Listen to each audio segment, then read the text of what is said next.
তো XT50 watt আউজা unit test. প্রথমে 5 watt দেওয়া আছে, চালাচ্ছি 5 ওয়াটে। 5 ওয়াট প্রথম, তো 5 ওয়াটে দেখো কেমন সাউন্ড হচ্ছে। তো এটা হচ্ছে 5 ওয়াটে। মেশিন আমার কিন্তু এরকমই বাঁধা আছে 5 ওয়াট। এবার 20 ওয়াটে 10 হলো না, তো এটা হচ্ছে 10 ওয়াট। এরপর এবার 20, এটা 20 হচ্ছে, এটা 20 চলছে। এরপর 40, তো এটা 40 হচ্ছে। এবার 50 ওয়াট, 50, এটা 50 হয়ে গেছে।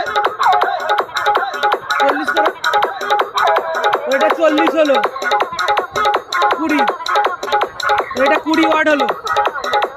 10 ওয়াট, 10 ওয়াট, 10 ওয়াট। এবার 5 ওয়াট,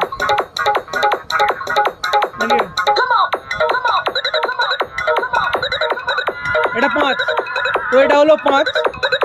তফাৎটা বুঝতে পারলে পিছনে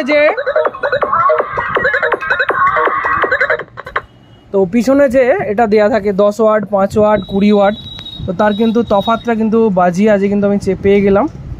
তো কীরকম কী এর কোয়ালিটি।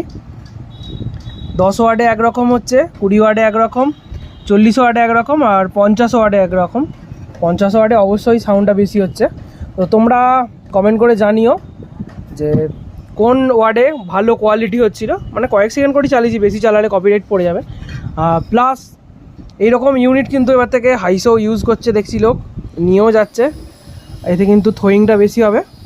তো দেখো, আগে কিন্তু ডাইরেক্ট ইউনিট ইউজ করতো, এখন এই যে XT50টা সেটা ইউজ করা হবে। আর র্যাক হাইসও দেওয়াই হয়ে গেছে, রাউন্ডের ডায়মন্ড কাটিংয়ের হাইস যে আছে।